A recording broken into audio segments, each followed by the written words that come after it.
आगे बढ़ते हुए निर्दिष्ट कार्य 1.5 का ही दूसरा क्वेश्चन हम लोग ले रहे हैं, जिसमें हमें इसे प्रतिस्थापन विधि से ही हल करना है। तो इसमें आपको दो समीकरण दिए गए होंगे और मैं इसके पहले इसका पहला क्वेश्चन भी करवा चुका हूं, जो बिल्कुल ही सरल था। और प्रतिस्थापन विधि को मैं केवल एक ही विधि से करवाऊंगा ताकि आपको ये ध्यान में बना रहे। तो चलिए इसको शुरू करते हैं। प्रतिस्थापन विधि में मैंने बताया था कि हमें समीकरण 1 से x का मान निकालना है। तो पहले हमें सबसे पहले दोनों समीकरणों को लिख लेना है, जो कि होगा x धन y बराबर 7। इसे हमें समीकरण 1 बना देना है।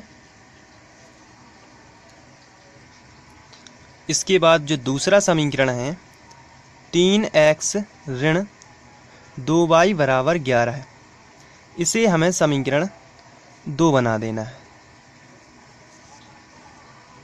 इसके बाद हमें समीकरण 1 से स्टार्ट करना है। तो चलिए समीकरण 1 से लिखते हैं।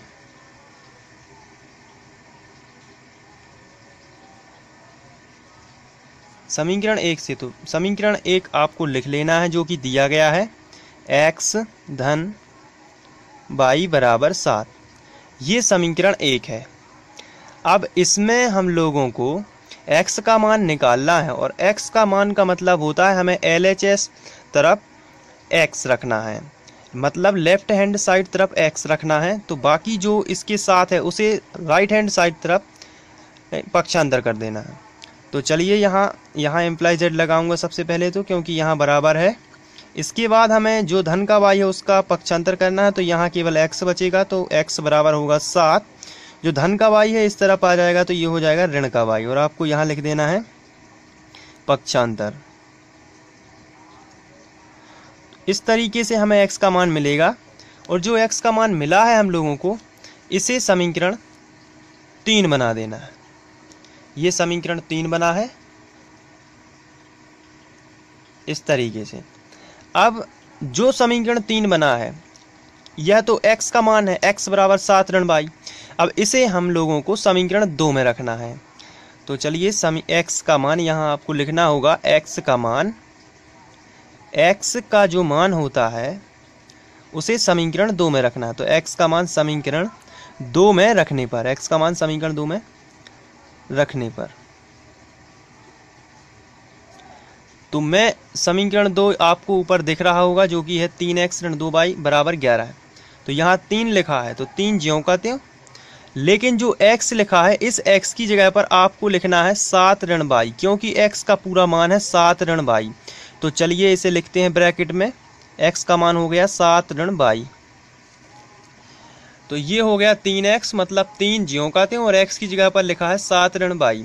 इसके बाद इस समीकरण में कहीं भी x नहीं लिखा है, तो यह पूरा समीकरण अब हमें ज्यों का त्यों लिख देना है, जो कि है ऋण 2y बराबर 11 है।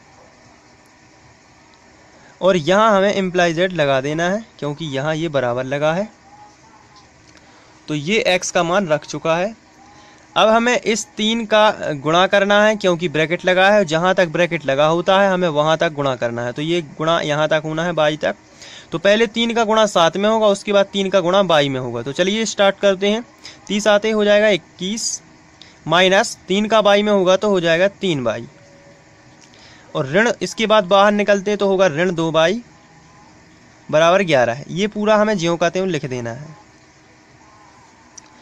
अब हमें अचर राशियां एक तरफ करना है और चर राशियां एक तरफ करना है। तो चलिए y एक तरफ कर देते हैं, और बाकी जो अंक हैं उनको एक तरफ कर देते हैं। तो ये जो y है 3y, और जो ऋण का है और ऋण के 2y हैं, ये इन दोनों को इस तरफ लिखना है, ऋण का 3y और ऋण का 2y बराबर। अब यहाँ 11 है तो पहले से ही लिखा हुआ था, तो इसको यहीं रहने देते हैं। और जो धन का 21 था, ये धन का 21 इसलिए है क्योंकि इसके आगे कोई भी चिन्ह नहीं लगा है, तो ये धन का माना जाएगा। अब हम जब इसका इस तरफ पक्षांतर करेंगे तो ये हो जाएगा ऋण का 21, और आपको यहाँ लिखना है पक्षांतर। तो ये हो गया ऋण का 21। इसके बाद हम लोग ऋण का 3y है और ऋण का 2y है, तो ये आपस में जुड़ जाएंगे, क्योंकि ऋण ही ऋण के हैं। तो ऋण का 3y और ऋण का 2y आपस में हो जाएगा ऋण का 5y बराबर। 21 ऋण का है और धन का है 11 है, तो यहाँ ऋण का बड़ा है, 21 बड़ा है और 11 से ये 10 बड़ा है, तो यहाँ हम लोगों को अंतर मिल जाएगा कि ऋण 10 है। आगे बढ़ते हैं। यहाँ से हम लोग ऋण और ऋण दोनों तरफ से कैंसिल कर सकते हैं इस तरह से, तो हमें मिलेगा 5y बराबर मिल जाएगा 10। तो चूंकि y का मान निकालना है इसलिए y बराबर हमें मिलेगा 10। जो y के साथ में ये 5 गुणा में है, तो गुणा वाली संख्या का पक्षांतर यहाँ बटे में होता है, तो 10/5 हो जाएगा। तो y बराबर हमें मिलेगा 5 एकम 5 और 5 दूनी 10, तो y बराबर मिलने वाला है हम लोगों को 2। अब जो y का मान मिलता है उसे हम लोग समीकरण 1 में रखते हैं। एक ही विधि से हम लोग ये सभी सवाल कर रहे हैं ताकि आपको ध्यान रहे।